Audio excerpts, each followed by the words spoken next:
Hello, my friends. Hope you're all having a wonderful day out there.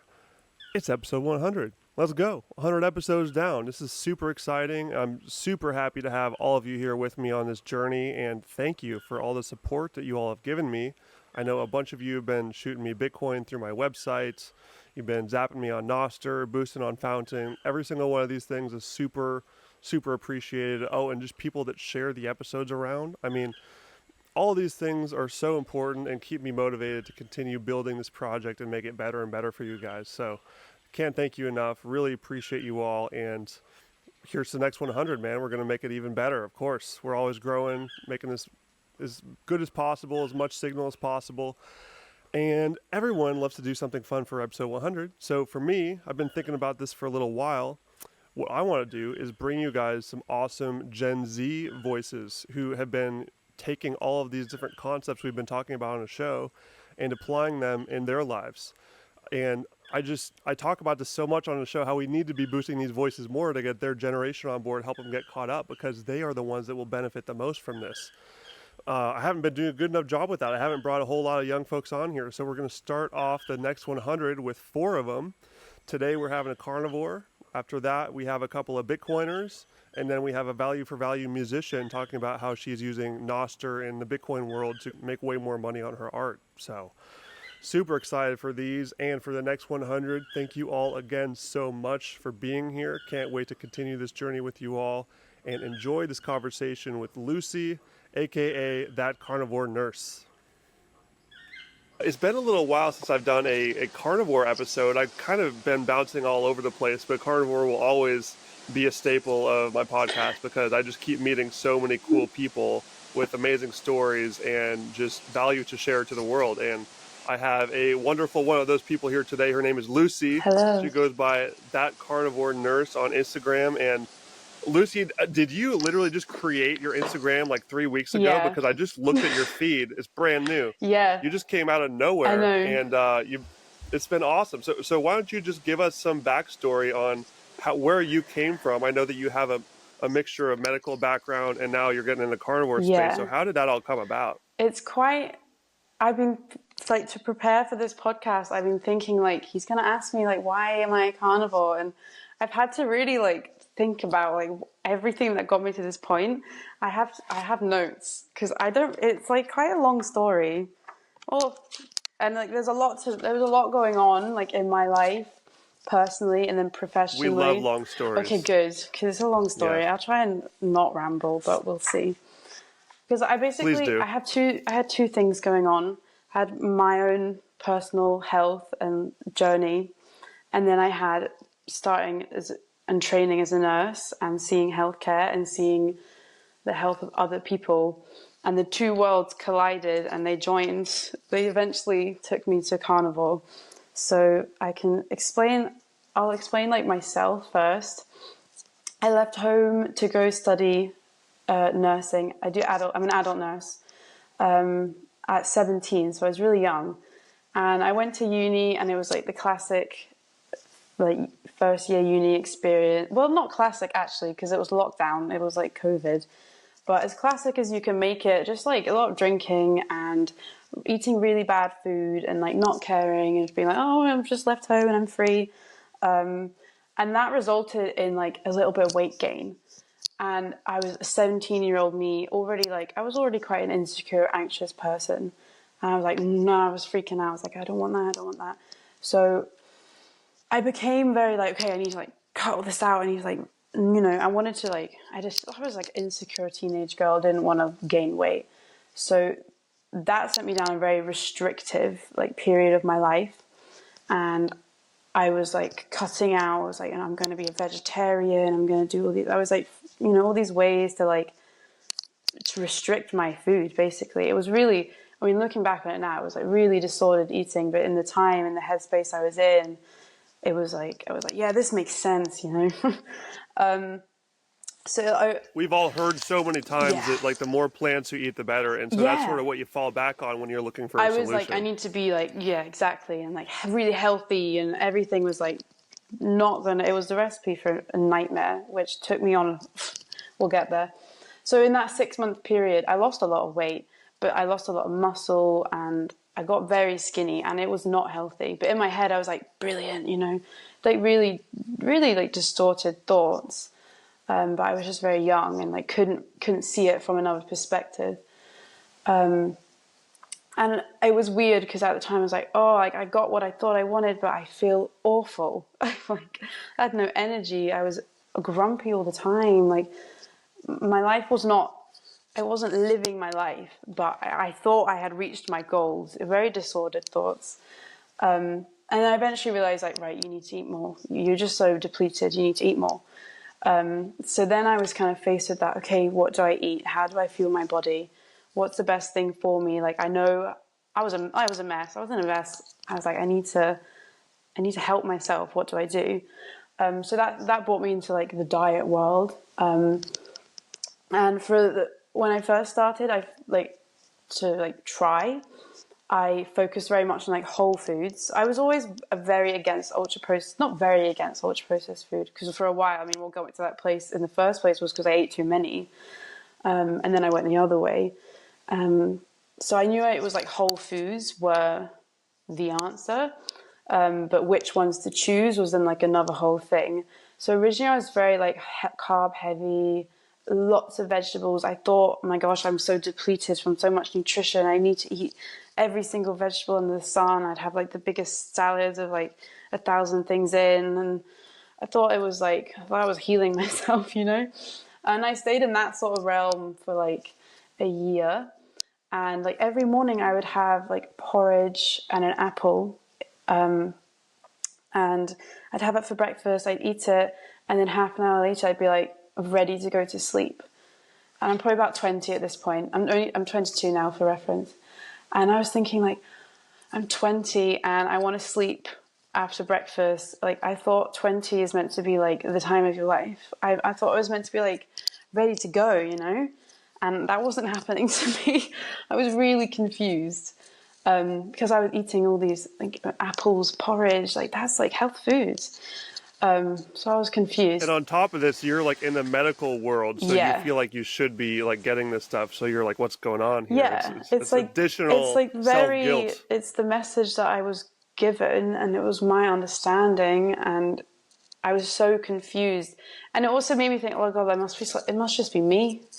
Like, why is it not working, sort of thing. And then I guess it kind of pairs with this is like my personal life, whilst that was all going on, I was obviously studying nursing. So I was beginning to see the world. I was going to I had like 3 different placements every year in a different area of healthcare, like cardiology, diabetes, whatever. It's all random. They'll just put you wherever. And I had I was with the diabetes nurse specialist. I was like, oh, this will be interesting. And it really, really shocked me. I was very confused. The overall, so I was with the team, it was like in a clinic. So the patients would come in, they'd speak to the nurse, they'd go through their insulin routines, they'd explain the disease to them, and then they'd go see the dietitian, and the dietitian will explain, you know, how to eat when you have diabetes. And so I was just sitting in and watching all this for about 6 weeks, like every day, Monday to Friday. So I was like really getting it, you know. And I left that placement just so confused, because the message I was picking up from what I was seeing was, you know, you've got diabetes, there's too much sugar in your blood, which is what the pathophysiology of diabetes is. But that's okay. You can eat the cake. You can do that. It's okay. Just cover it with insulin. Just count your carbs and cover it with insulin. And in my head, I was just like, really? Like, is that okay? That's one way of doing it. But what if you just didn't have the sugar there in the first place? And I couldn't get that out of my head. I was like, nah. I was so confused. And that was only my second year. So I was 19, 20. So it was before I'd really understood the impact that diet had. Well, I was like learning it for myself personally, but it was all coming together. And I left that placement just like really confused, I think. And it was hard because the way, if you're eating carbohydrate, if you have diabetes, you're eating carbohydrates and you need to inject your own insulin to bring your sugars down, so it looks like you're okay with your blood, like your blood sugar looks okay, so you're okay. But it's much more complicated than that.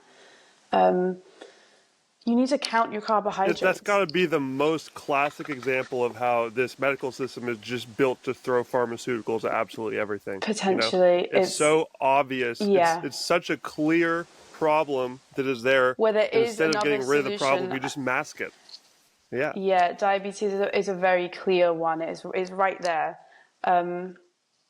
So, and I felt quite sad for the patients because they were getting taught to, you know, count all your carbohydrates and then find that number, and then that will correlate to the amount of insulin you need to give them.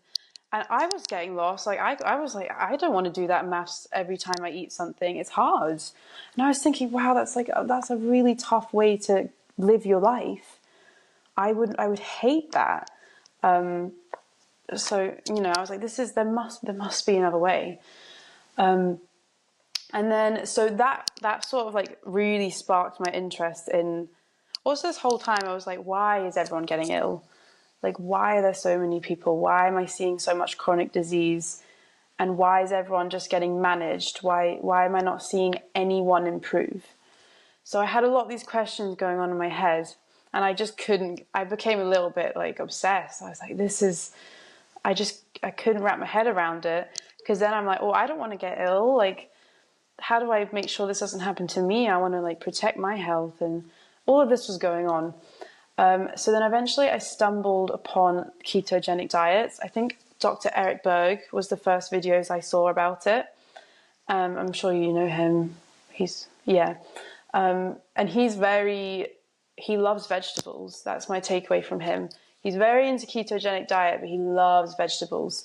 So he was my first sort of like mentor of ketogenic diets, and like the first one I started to follow was like from his advice. So I moved from my like porridgey, apple fueled breakfast to more of like savory breakfast, so like eggs but a lot of veg, basically a lot of veg, much more veg than meat, really, because I thought that was so healthy. I thought I was like, oh wow, look at me. So where do we get to from here? And this is how the diet journey goes. Each little step you take, this is finally the solution. Like I figured it out. But it just continue. You can continue finding further and further steps that just keep taking you along. I did start to feel better. Like my energy levels, I didn't have those massive like crashes I was having with the sugary porridge. So I could sense like, oh, like something's getting better. But I still had issues. I was hungry all the time. I never felt like fully satisfied by my meals. But I didn't really understand that's what was going on, because a lot of this understanding I've got with like hindsight from how I feel now. I can look back. And I was still eating ultra processed food at that point, and that was like I would have cravings for it. I don't know, you're maybe the same, but like if I'm having one cookie or whatever, I couldn't help but eat the whole bag. And I didn't want to. Like one tasted good, and then like you just can't, it would grab me, you know, it would take over my mind, and you just consumed by this product. And that freaked me out, and I hated it, and I found that really hard, because that stayed with me for a long time, and I didn't like that. But I felt like I was totally like consumed by these thoughts to consume these things, even though I didn't want to. I knew how bad it was, but I felt like I had no control over it, which I hated. Like, no one likes that. So I had that going on, but I was at the same time, like my meals were so healthy. I was so confused, like why can't I just not do that? Why do I have this compulsion to eat this stuff? So that was going on, and then back to my uni life, I was eating like high fat, low carb keto for about a year and a half ish, which was like getting better, like for me and for my health and everything. But then I started writing my dissertation, because I did an honours degree, so it was 4 years, and I was totally obsessed with like diet and like health prevention and like treating diabetes with keto. I'd learned a lot more about it. I like properly tried to I was reading everything and like watching all these things, and I was realizing like, whoa, there's something here. There is something here. Like it was blowing my mind. Everyone at uni was like, oh my God, there she goes again. If someone was sitting next to me in class and they'd be like, oh, what are you doing a dissertation on? And I was like, I couldn't hold my mouth. I was like, you have to hear about this. But it blew my mind that no one seemed to care. Everyone's like, oh, that's interesting. And then they'd like sip their Coke and like go do whatever they were doing. And I was just like, oh, right, okay. Like, you don't have to care, but and like... you weren't even talking about carnivore yet, right? No. This is more like keto. I was literally talking about like, guys, like, what if we just like didn't drink Coca-Cola? It was like, most of it was directed at like ultra-processed food is so bad. Like, let alone like potatoes or whatever. And even that is too much for people, which is like insane. You know? It's like shocking. Like, and like the health and the food that nurses consume, that's another whole thing. But yeah, I was definitely like, I feel sorry for some of my classmates that had to sit next to me for some part of that year, because I couldn't hold my tongue. I was just so blown away, and I was like, everyone needs to know. But no one was very interested, but it didn't stop me. I tried anyway. Anyway, so I was writing my dissertation on what are the barriers and facilitators for implementing low carbohydrate diets for adults with type 2 diabetes. It's quite a mouthful, but it's because I understood that, okay, the science is there that these work, but why aren't they being implemented? Why have I never seen this in healthcare? Why aren't people doing it? I wanted to find out what was preventing it. So I found like 5 studies to analyze. So like you had to gather all the findings from them, analyze the methodology of the studies to see how robust it, and then bring it all together. And what I found mostly was that the biggest issue was a lack of support from, like, people couldn't do it because there wasn't the infrastructure there in healthcare systems to facilitate it. They didn't have the resources and they didn't have the professional support. There was like quotes from some of the studies saying like the patients would they'd go to their doctor and they'd be like, oh, I've found this low carb diet, this isn't even carnivore, this is just ketogenic diets, and I want to try it. And the doctor would like laugh at them and be like, oh, your lipids and like, concerns over cholesterol levels and like the very, the same old. So that's what I was seeing from these studies, and that's what I was seeing in real life too. So I was like, wow, it was all just blowing my mind. And so whilst I was researching that, obviously I was diving more and more and more into the whole thing. And then I came across Dr. Paul Mason, and I can't remember which video it was, but he was talking at... Probably, was it a presentation about fiber? I think so. That's his classic. That's his It must thing, have been, because it's what really like got me. And that was one of mine too. I love Paul Mason. I think he's extremely underrated in the carnivore scene. I think it's because he's not very active on social media, but or maybe I just miss him. But he's amazing, and his lectures, the way he speaks through things, his attitude, his sign, he's just so great. I think he's amazing. Anyway, it must have been the fiber video, because he was saying like fiber is an anti-nutrient. Maybe you don't actually need fiber. And he was tackling like one of the strongest belief systems I had almost about healthy diet, is that I needed to eat my vegetables. And like that's what was holding me back in my personal life. I remember thinking like, oh, I'm already eating like 4 eggs a day, and in my head then I was like, that's so many eggs. I was already a bit concerned.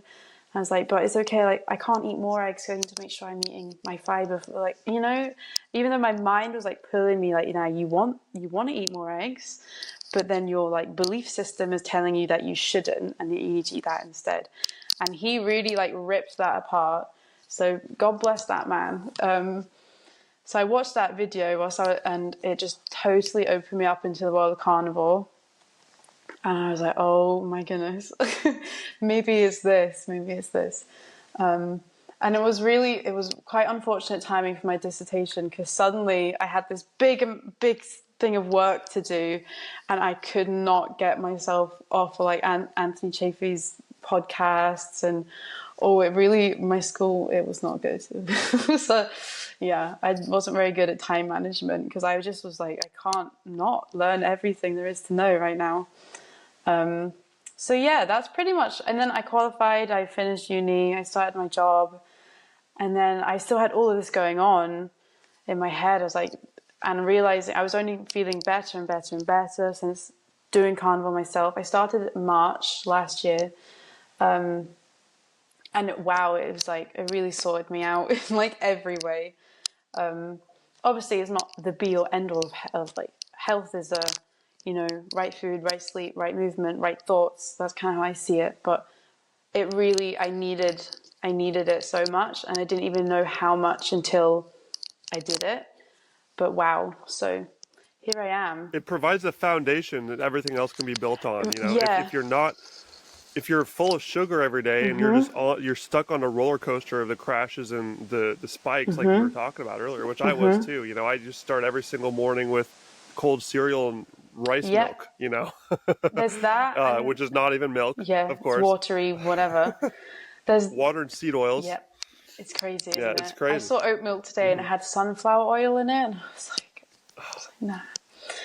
So what were the changes you actually experienced? Because this was going from keto to carnivore, so this wasn't even like vegan to carnivore. But it wasn't like super strict because I found it really hard to be super strict on like super strict. It's not like, because I'm trying to like find a lifestyle that works with me. I don't want to be strict. I don't want to, I wanted to just live, and I wanted my health and my healthy decisions to come naturally, because I don't want to be stressed about wanting, it's like that mind game. But I found it hard to naturally sometimes stick to keto because my sugar, I just don't think my sugar was low enough to cut the cravings to be able to avoid ultra processed food. Like I really did it really had a grasp on me. And it took going to carnivore and cutting the sugars out and giving myself so much nutrition at every single bite to get rid of that and to really like put it to sleep. I also think I was, from my like period as a teenager of under eating, I was like vegetarian. I was also vegetarian when I was like 15 and 16, maybe like 2 years at that point as well. So I basically had like quite a few years of under eating animal fats and proteins. So I think I was malnourished for a long time and didn't, it was coming out in ways, it was coming out in my mood, it was coming out in my energy, but I never really understood it. But since knowing what it feels like to be like nourished, I was like, wow, that's crazy. I was like living like that. So that's one of the biggest things it's done for me. It's like restored my energy. It's given me so much nutrition that I was needing for so long. I gained muscle, I gained healthy weight. I was a very like scrawny little thing for a while. Yeah, that's been massive. And then my mind is like, I think because I was so hungry and I didn't even really know it, I was like suppressing that. I was always a little bit on edge. I was kind of always ready to like tick a bit. But then feeding myself and like nourishing myself has allowed me to I'm just more chill. People around me have like noticed, my family, like, wow, you're like a whole of a person. My friends are like, oh, this all meat thing is like doing you well. They can really tell, which is amazing. I'm like, I know, thank God, guys. So there's so many, but those are probably the biggest, which are huge things to happen to me. It's like blown my mind. So yeah. I'm so happy for you and Thanks. so happy that you've gone through this, because it's so clear that you are just like vibrant now. Yeah, and I didn't know you before like your friends did, but I mean that's just such a great journey to go on. Me. Like I've always been me, but I'm just like, it's me without like the really intense mood swings and like the lows, and I'm just more, obviously like, life happens, but I'm more like, I'm able to like smooth it out, So I'm very grateful for that. It's been something I didn't actually expect to happen when I approached carnivore, because it really is one of those things that you don't know how good you could be, because you've been living in this, it feels like another reality in a way. You've been living in this whole other state, and there's like, over here there's something else. You don't know what that feels like until you try. So I'm very Yeah. grateful. And I had a similar experience as well. I would say that my most mind-blowing revelation after just going from what I did before was like more animal-based, like fruit and honey and meat, sort of that thing. And when I went full carnivore, the biggest change I found was definitely mental. Just Yeah, me too. I wouldn't say I had like mood swings, but I was just more of an NPC as the Yeah. meme goes, you know? I just would spend a lot of time kind of scrolling on Instagram and looking at reels and just kind of like laying around and just being like a little bit lower vibration in general, you know? Yeah. And now I legitimately am just so fired up to like get after life and change the world, you know? It just has just raised my motivation Yeah. to just live life to the fullest, Yeah, you I know? absolutely And that's agree. so powerful. And this is, like you said, once you've been through this, you can't not, it's impossible to shut up about it Yeah, because a little bit. we're human beings. We're naturally, we want to help the people around us and like lift the people up around us. It's our natural state. Yeah. Like, and And it's, then from we're reaching going that, through you know? this personally, and then now being a nurse and seeing like the worst of it on the other side, I can't like not like try, you know. So that's why I made my Instagram, because people don't have to if they don't want to. That's the thing. If they don't want to listen, that's fine. And that's what's really amazing about Instagram is just don't follow me. That's fine. But I know there's going to be people out there that could benefit from it and that are ready to like change and know they know there's another way for them, and they just, from my dissertation, from my understanding, like they need a support system, and that's not there, and it's not in the NHS, the health system in the UK, unfortunately. So I thought, well, I have to try. Yeah, and this part of this decentralized grassroots movement of people sharing their own stories and ideas Yeah, without needing to, you know, bend the knee to an authority figure. yeah. Yeah, because I'm sure you felt that pressure when you were in there. Like, eventually you just have to shut up if you want to stay in your track of work that No, you it want and really, take care of yeah, it's people like there. not something I Yeah. talk about at work because I know it's not my place there. It's like, I'm there to do a job, and I can respect that absolutely. And you know, you need protocol in these big jobs, like in hospitals. You need protocols. People need to know what to do and when to do it. As these massive hospital systems, they wouldn't run right. So it's good and bad. But yeah, like there's just diet doesn't really have much of a role in healthcare here, and I would love to see that change. I would love to see it change. So that's the goal. How do you see the most effective way to make that happen? Because something I talk about here a lot is just, of course, how it's amazing that we see more podcasts and more social media coming out to really grassroots level get the word out. Some people, I hate to say it, but I might sort of be leaning in the direction of like it's going to be so hard to save the medical system right now. We just need to completely like kind of wipe things out and start clean. And I don't even know what that means, Yeah. where we start with this. But what are your thoughts on like how do you blend the two together? Because you're inside this nursing world, you see how completely wrecked it is and how backwards the incentives are, and you also see, you know, the future, which is social media. Do you think that how do you see that transition happening You to know, fixing this problem?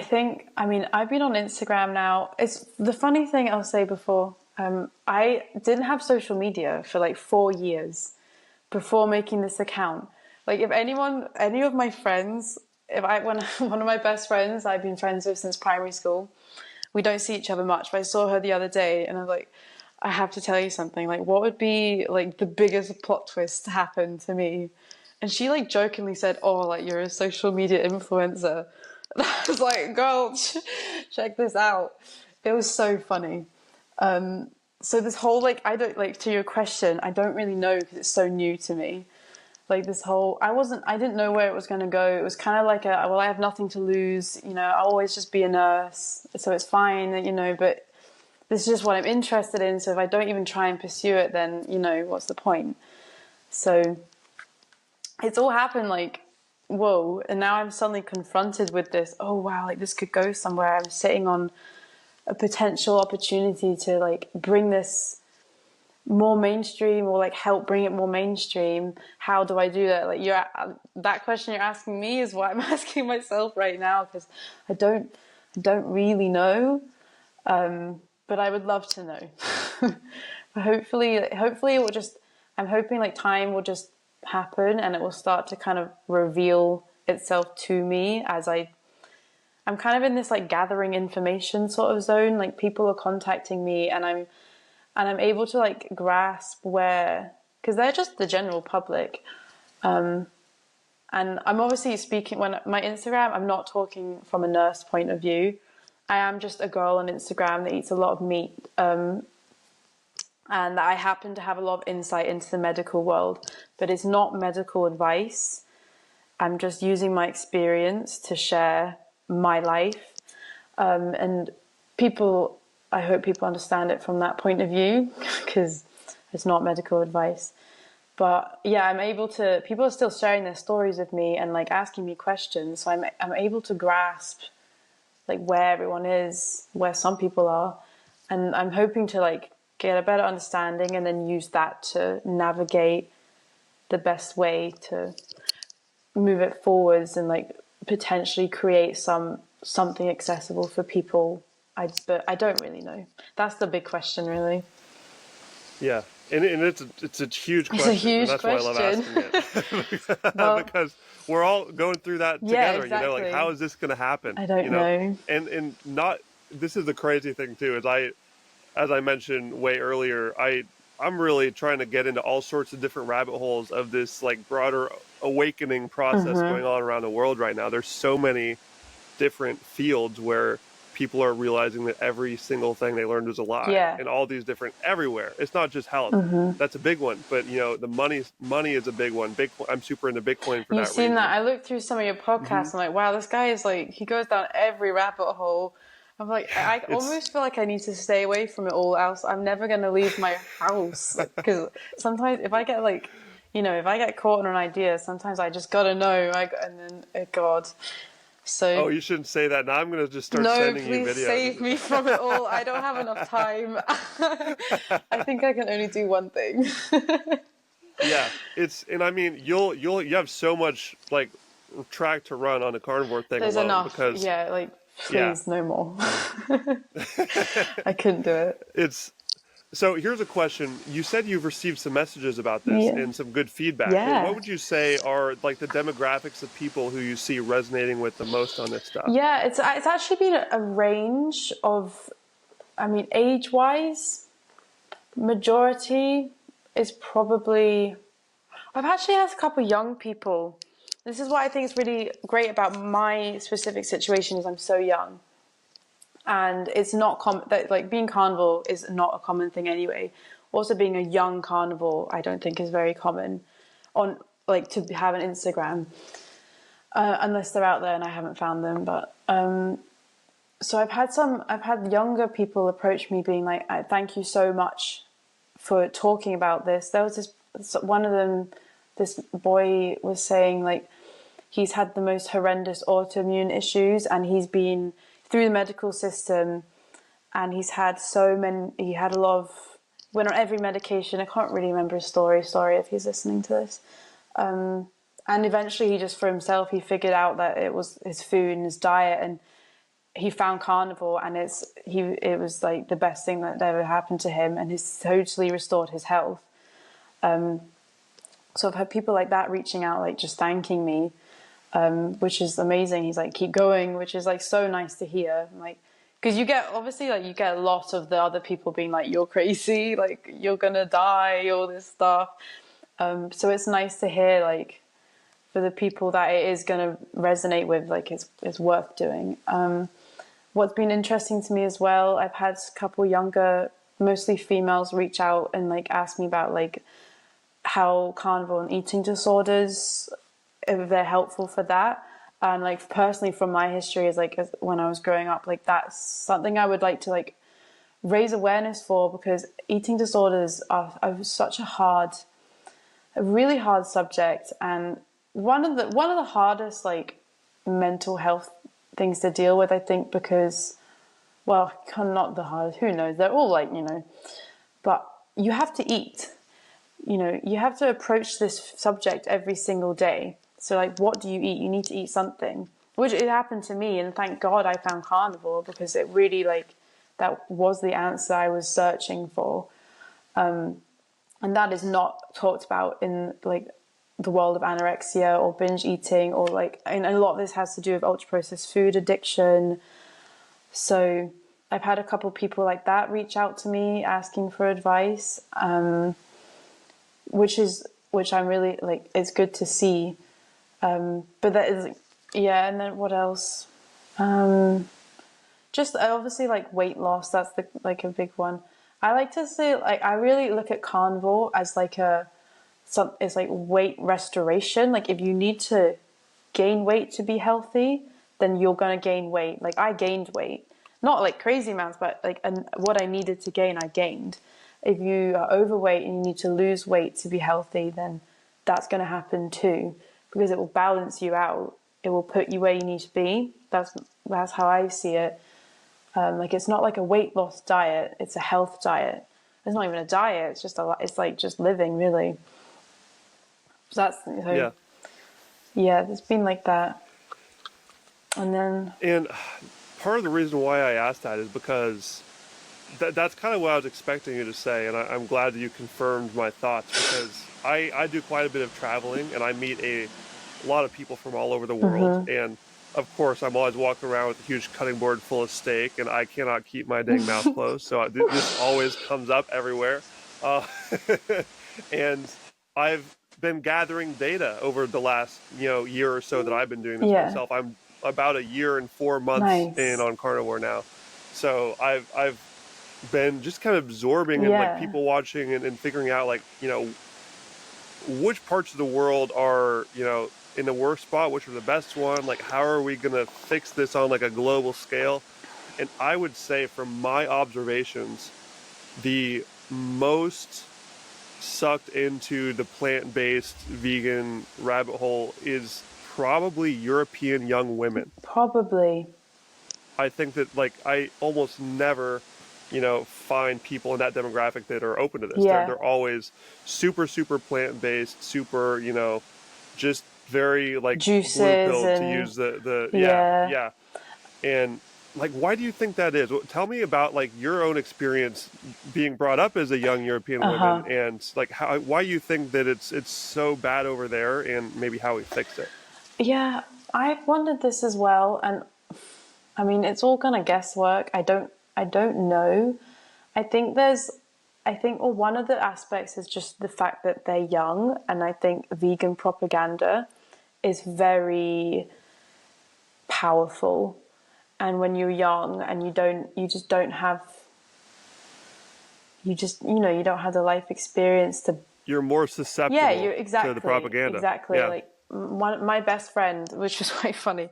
My best friend, I've moved home now, but when I was carnivore, at the start of the year, I lived with her, and she was vegan and I was carnivore, and we shared a meal of ice together one time.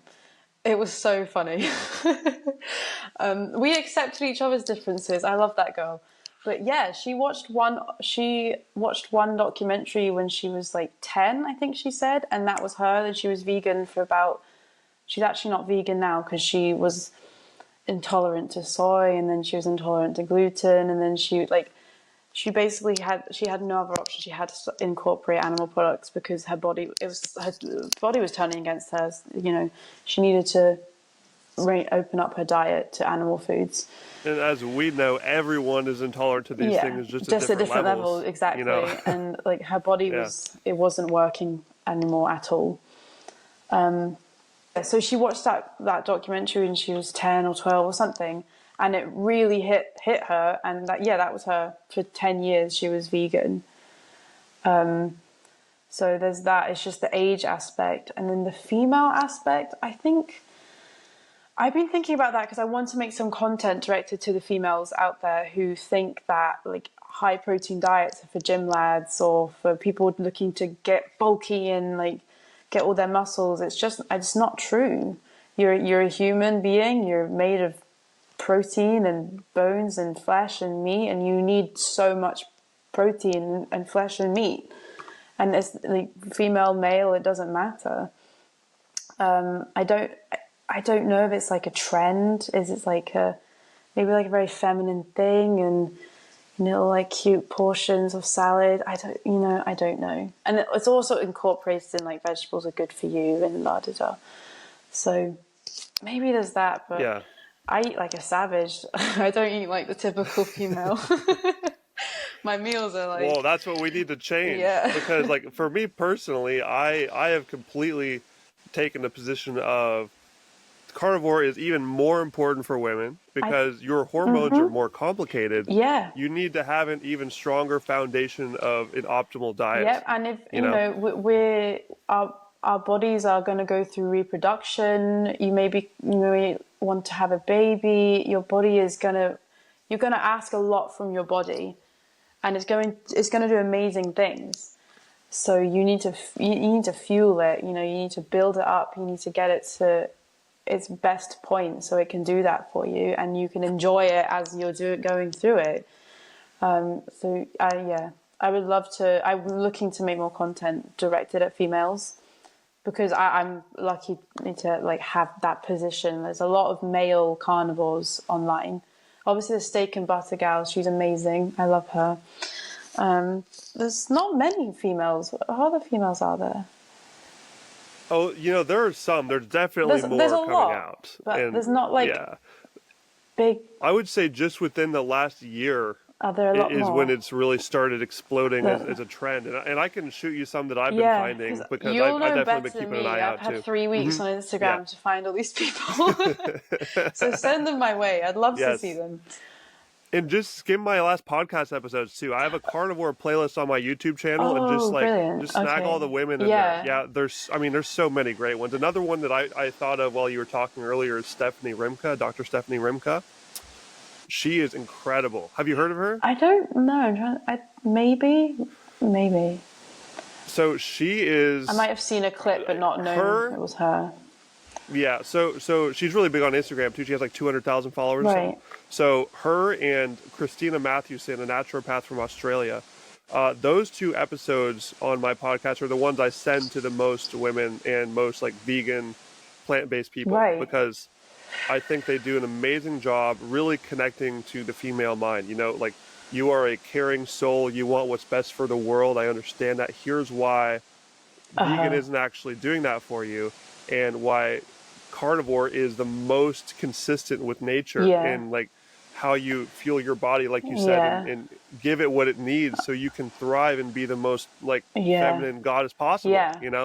This is part of that journey, and you're not helping anyone by poisoning yourself. And you're not helping yourself. Yeah. There's also Elizabeth Bright that you made me think of. Yes. She's awesome. I really like her. Amazing. She got me into eating butter by like the pound, which is great.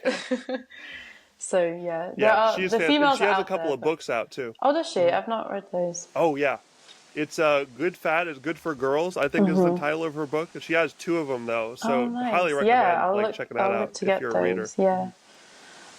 Yeah, it's super exciting, and I'm, it's like every rabbit hole out there. It brings you to some dark place and just realizing how evil this all is.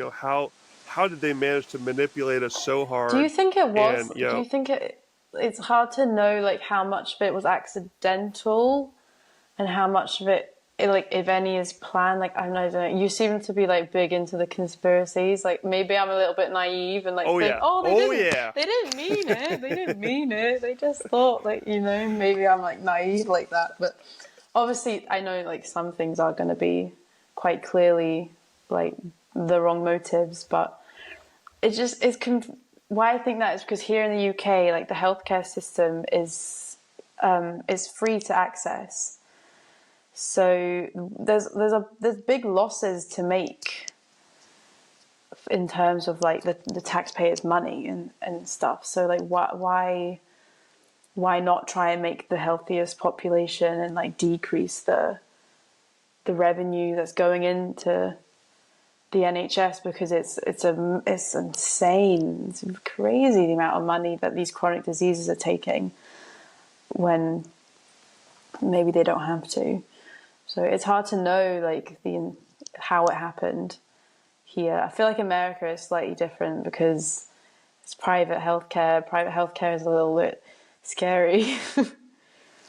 Yeah, and just remember that free, when you use the word free around healthcare, it just means you already paid for it through taxes. I guess that's true. So And I'm telling myself, it all comes I back care. into the machine. And this is where, for me, and this is one that I recommend if you ever just feel like you need to blow your mind again, you're just feasting for another rabbit hole. This is why Bitcoin has been a big one Oh my for me, God. because you really learn how the big money machine, what we call fiat currency, how the government and the Federal Reserve and the central banks all, print their own money, and they basically have unlimited funding into all these systems that they deem worthy, and have you heard of Nina Teicholz, the book Big Fat Surprise? No. Does that ring a bell? No. So that is like the big, probably the most cited book in the carnivore world. You'll hear it a Right. lot. It's called The Big Fat Surprise. It basically walks through, it's incredible. Okay, I'll have to read that. So this woman, Nina Teicholz, I had her on my show really early on,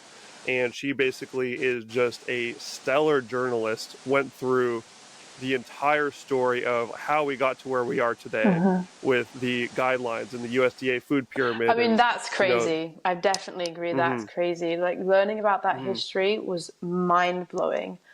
And that's something, that's what like everyone at uni is like, oh my God, here she goes again. I'm like, but guys, the guidelines.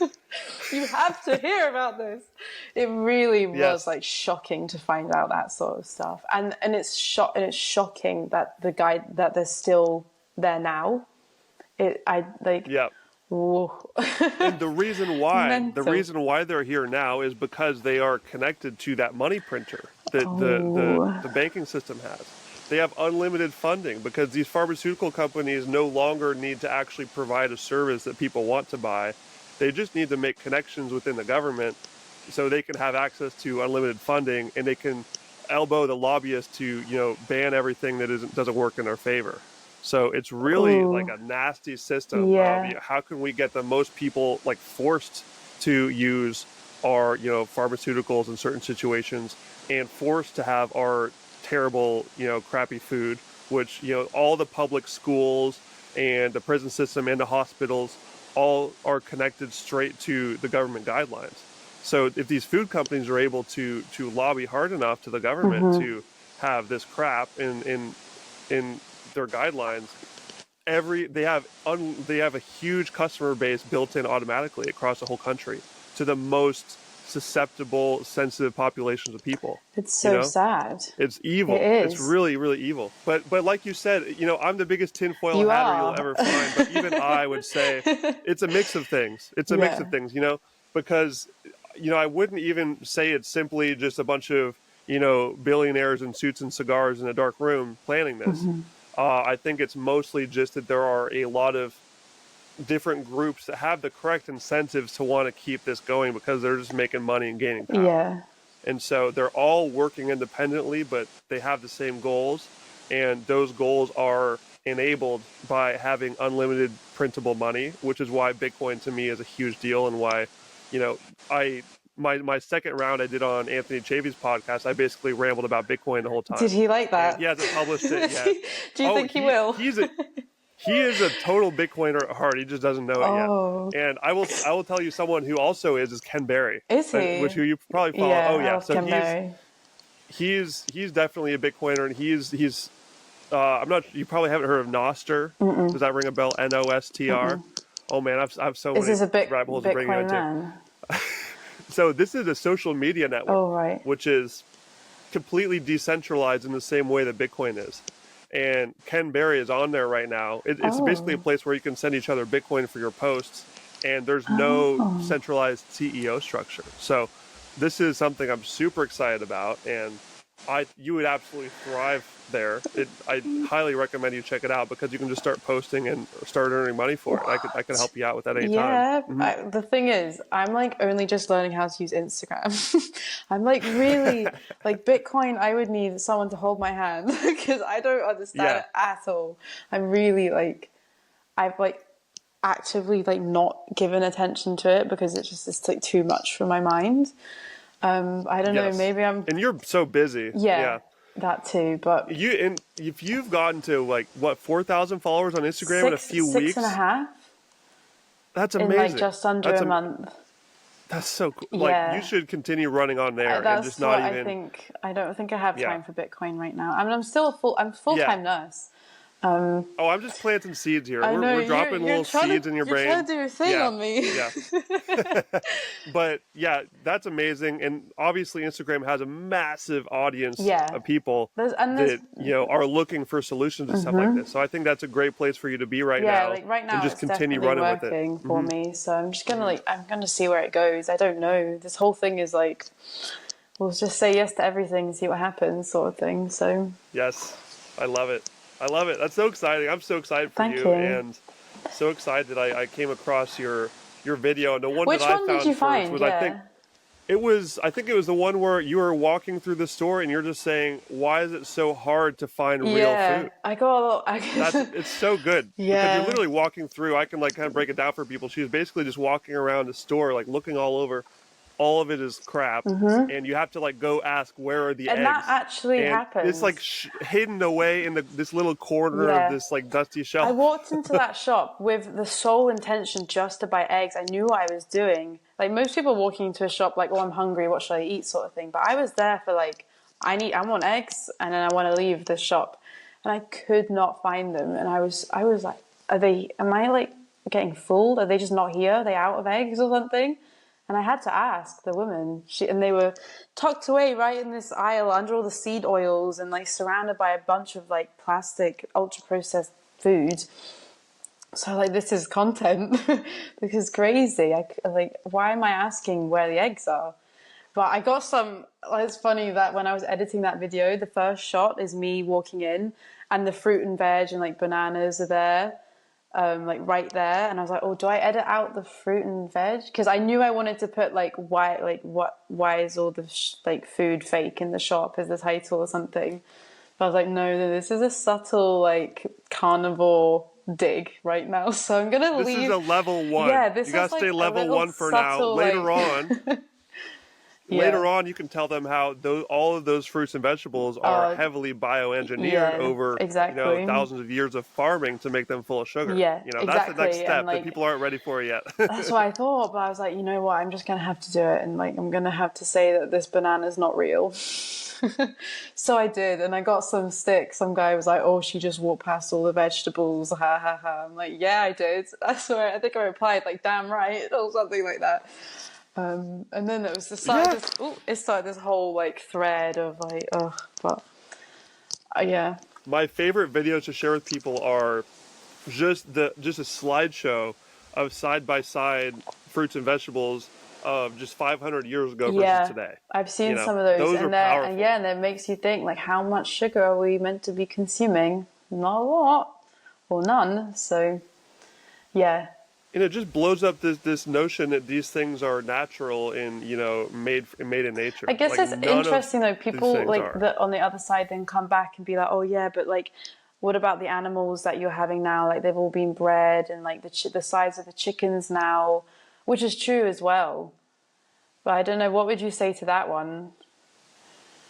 Yeah, I mean, that's a really good question. And what I usually bring up is how there is a spectrum no matter what your diet is. You know, for the vegan side, like you were talking about, you were on basically the modified starvation version of it. And some people just eat a lot of total garbage. And when you look at the production of that food, monocropping is absolutely horrible for the environment. It kills way more animals and wildlife to clear out all that land. It's not natural to have, miles and miles of corn.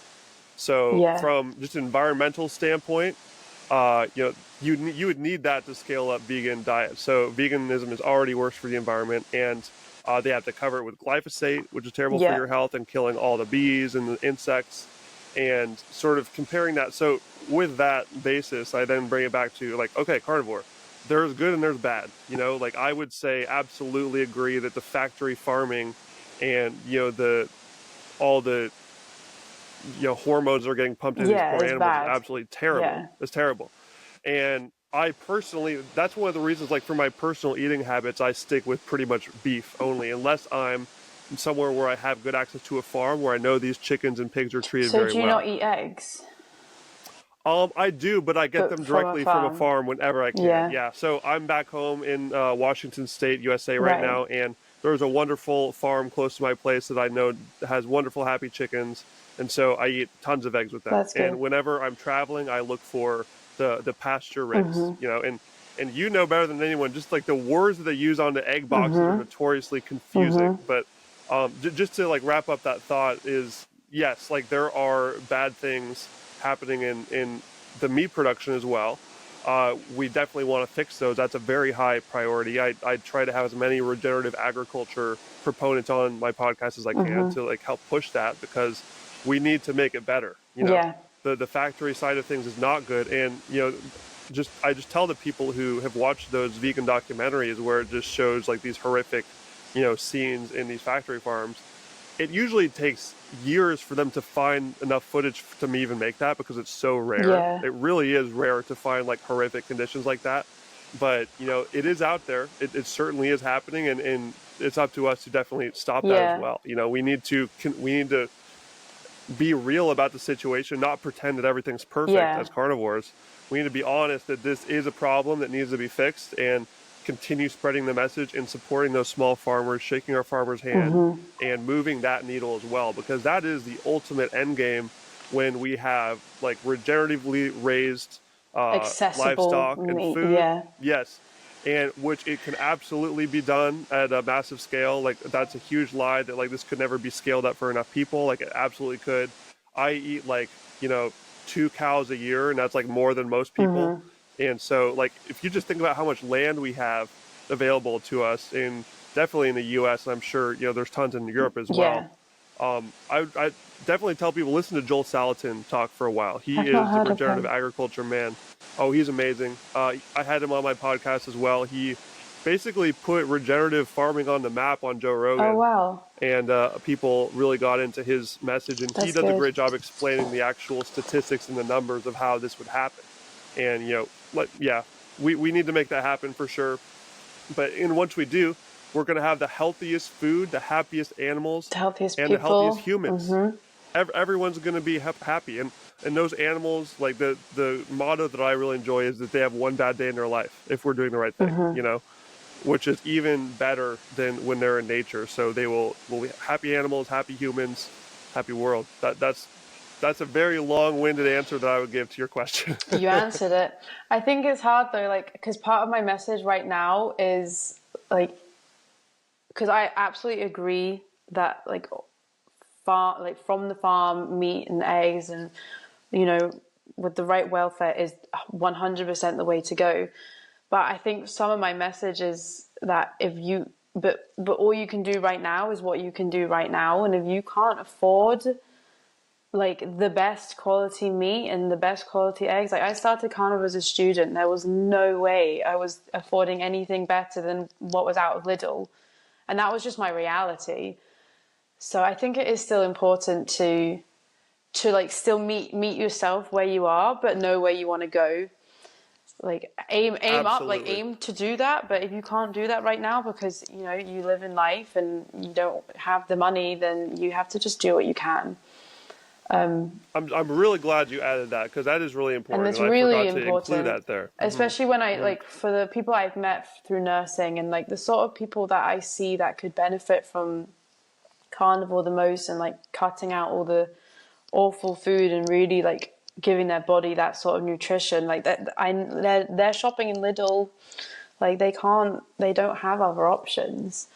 So and this is where like something that Ken Berry says often that I really resonate with and I pass along as well is how I agree, Ken Berry's amazing at that. He's the best. Like he says even the lowest quality meat is going to give you more nutrition than the highest quality plant. And I absolutely agree, and I really feel like that's a really important thing to emphasize on my channel, because you get a lot of the carnivores saying like the organic message, which I 100% agree with, but it's just for most people I think it could put them off or make them feel like, oh well, I can't do it then. Like I can't do carnivore because I don't have that sort of availability of food. So I just want it to show you that you can do it, that you can meet yourself where you are right now. But obviously aim up, always aim for like organic if you can. But if you can't, that's fine. Yeah, get the best that's available, and if it's not perfect, that's totally fine. Yeah. Just do the best that you can with what you have. And as a frequent traveler, I definitely have been there where, when I was just in Mexico most recently, my most recent trip, there were some periods where I had to get, just the standard, caged eggs, which I definitely wasn't enjoying buying those, but they didn't have anything else, And it's that or what? And I like definitely some beans felt better. and lentils. Yeah, It's like, exactly. what else are you going to eat? That's the best you can do. But that's like the best meat you can eat is the best meat you can afford. And like, that's just how it's going to go sometimes. So I think that message is important. Yeah. But absolutely organic from the farm is always going to be the best. And that's why this really is a two-pronged effort of doing what's best for you and what you can do in your situation, and also fighting for the broader picture of the world, like, really shifting in this direction. So we have more availability and more supply. Exactly. I was going to add a bit random, but do you drink coffee then? Are you... I sometimes cheat on it in certain occasions, but I truly believe it is a health negative. But it can sometimes be a tool to boost your energy in the moment. But I believe you're stealing energy from the future. And I also subscribe to what Anthony Chafee says, that, a seed. Exactly. Yeah. Anyone saying that, coffee is carnivore is totally coping and they're just addicted to caffeine, because 100%. It's literally a seed. And a seed is a plant's baby. It contains the most defense chemicals. And so when you are grinding that up and putting it in a cup, like you're literally just eating ground up seed juice. Leach out. So on certain occasions I do think the end game for me is no coffee anymore. I'm going to eventually cut it completely out, and certainly a little bit of an addiction there. I'd be lying to myself if I said there wasn't a little bit of addiction, because for me, I just get so much enjoyment out of like really just grinding out a project and like working really hard on something, and just having like a warm cup of coffee gives me like dopamine from that, which is very much a sign of like it's part of the routine that I enjoy. So like it's a dopamine thing. It's an addiction, 100%. Me too. I just think it's not bad enough one that I really need to beat myself up over it yet. But I certainly, when people ask about that, I give them the fully transparent, like, this, I don't think this is good for you. Like if you're going for optimal health, you should not have it. In certain situations where you're willing to take a health sacrifice for like an energy boost in a specific moment, maybe it could be doable, but it's not good for you. Yeah, I would agree with everything you just said. I still drink coffee. There's no way I could do my shifts without coffee. It's just like, no. Have you ever tried a period without though? Like, have you gone? Yeah, I did, but it was much closer to when I started doing carnivore. So I don't think I chose the right moment to try, because I was still like transitioning into a no carb life. So there was too much going on, I think. So I was like, and I had my dissertation to write, and I was really like not enjoying that, and I just caved. I was like, nah, I need the coffee. And then ever since that cave, I've not tried again. But I have. I'll tell you what. What was that, sorry? It's 2025. It's a new year. I know. I told myself we're going to find a time and we're going to do this together. Yeah. We're going to lock in together at some point. And we're going to kick this thing. I don't know about that. No, I do. I one day I know I'll be better off without it when you get to that point, but I'm not there. Though I have it has really changed the way I drink coffee. I used to wake up and drink coffee, empty stomach, straight to the caffeine, and I realized that was horrendous for my appetite, for my hormones, for my mood. I was that jittery coffiness, and something, my body would have been hungry, but my brain was caffeinated. So I didn't feel like I needed to eat, but I should have been eating, and the caffeine just got in the way of all of that. And since going carnivore and really being able to get to know myself, get to know my body and what it feels like, and all these you feel just so in tuned. I realized that the coffee in the morning was not serving me at all. So now I drink coffee after my first meal, like a big meal, and then drink coffee. So like it dampens the effect of caffeine, and I know I'm full, and I can like, I knew I was hungry in the first place, and it's much better like that. So that's one thing I have changed about coffee, which I never thought I would be like. I always thought like I wake up and I drink coffee, like that's how it goes. So I'm happy about that.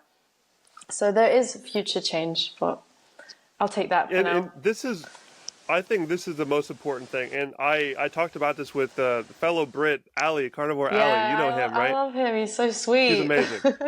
Yeah, he's a great dude. He is. And we talked a lot about this as well. I listened to your podcast. Cool. Because you probably even remember better than me because I haven't really listened to it in a while. But basically we talked about how the most important thing is that we are just transparent and clear about what optimal is. And if you want to float around under that you Fine. just you are clear about it, you know? And being real about not being like perfect, being a perfect carnivore is really, it's good for other people, because like you are like you're just everyone else is like going through it too. And like it's nice to know that you're not alone, and that like, you know, even I'm sure Anthony Chafee is maybe he's had something non-carnivore the last 6 years. You never know. Probably not. But I love that there are people out there that do preach perfection, though. And I will never, preach perfection. But I hate it when people talk down on them and say like, "Oh, you're too extreme." Like, no, it's amazing. I want to have people up there that really are that 100%. Yeah, like, and it's at least something to aspire to. Like, we always need a role model, and it's good. But you know, I want to keep it very real. I don't see the point in like pretending to like be something else, because when I was like, I needed the real people for me to look up to like feel like, okay, like I'm okay. I'm just going through it too, you know. So to show and have that to someone else, I think would be nice, because I needed that. We're all going through it in some way. Exactly. Yeah. I needed that when I was doing it. So I just I want to be clear and honest. I think that's the most important thing we can all do as part of this grassroots, you know, disruption of trying to like change the way that we view health and food and medicine. That is the most important superpower we have, is being real. Yeah. And, you know, not getting sucked into these dogmatic like, monetization schemes and dogmatic, but also just like, you know, trying to sell things that, you know, skew the incentives around, but just being our most real, authentic, genuine selves. Not to mention like all the crazy AI stuff that's going on. I believe AI is terrifying. Just trust itself is going to be an extremely valuable commodity in the future. And for something so personal for people like this, which is what food they put in their face every day, you know, this is like one of the most personal things there is. It's why people get so emotional and angry about it. Everyone is invested. And so they have that ideology built up from years of this authority figures in their life, you know, giving them false information. In order to dig out at, I think the best thing we can do is just to be our completely real selves, live our best life, and just say, this is what I'm doing. It worked really well for me. Yeah. I think it may work for you as well, but you know, I'm not going to force you. You do your thing. And that's how people are going to find it. People like need to come to the conclusions themselves as well. And that's like definitely the approach I'm taking with my Instagram. It's like, you like do what you want. Like, I want you to do exactly what you want to do. I mean, I don't even, you know, it's not my business what you're doing really, but I wanted to put forward a new way, like an alternative, not new, because carnivore's not new. That's what Ken Berry says. I love carnivore's not new. It's just new to you, which is so true. Yeah. Just show it's possible. Like, I'm doing it, and if you know, maybe you could too. Like, I didn't even know it existed, and I was like down the keto rabbit hole, and it still took me a while, and I was like actively like interested. So just to put it out there to people that this even is an option, and if you want to like explore it, if you think it could work for you, then like I just encourage everyone to go and research and like learn about it. Learn about yourself, look at what's going on for you, and come to your own conclusions. So, and then make the change once you decide in yourself, because that's the only way people change. Like, really, you need to decide it for yourself. It's so true. I completely agree with that. And I think that's sort of a good transition to sort of start wrapping things up here, because I think that's a good, thing that people need to hear. I guess to take us off into the sunset, Lucy, could you just give, let's see, what would be your message to the people out there who heard a part of your story that they really resonated with? I think that could be the people who are either in the medical field and they're starting to, find these crazy people on Instagram talking about meat all the time that goes totally against their and training, that girl and they're that's starting to eating wonder, 12 like, eggs a day. what do I do?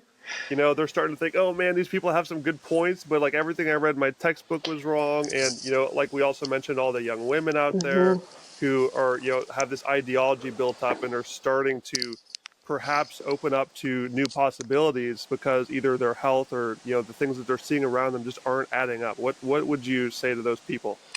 What I would say is, that's like quite hard to sum up, really. I think the biggest thing is, I would say to keep focused on yourself and get to know yourself first, and then everything else starts to make more sense.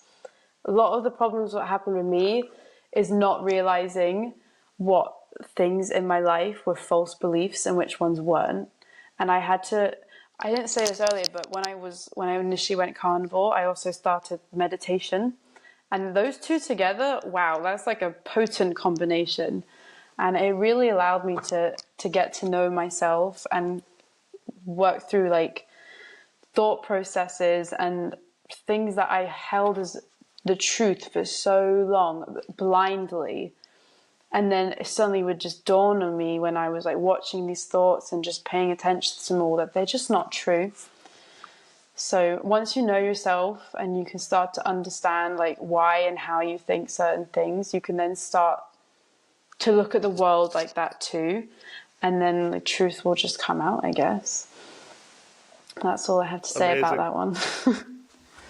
Totally love it. That's a great closing statement. And I know there are people out there listening that are at the very least going to be more curious about this. And just continue doing the great work we're doing on Instagram. It's super fun to watch you grow over there and just putting this great message out. And I'm going to save the Bitcoin and the Nostr shillings for the future. For I would love when I think you're ready. Yeah, you tell me. I don't know when I'm ready for something like that. I need a little bit more meditation, I think. I don't know. Sounds great. But no, thanks for having me on. I really enjoyed the chat. It's been great. Absolutely, it was so great to meet you, and I'll make sure to put your links in the description box for everyone to go follow. Check me out, Lucy, aka That Carnivore Nurse. It was an absolute pleasure talking to you today, and I look forward to continuing to keep in touch and following your work. Absolutely, thanks so much.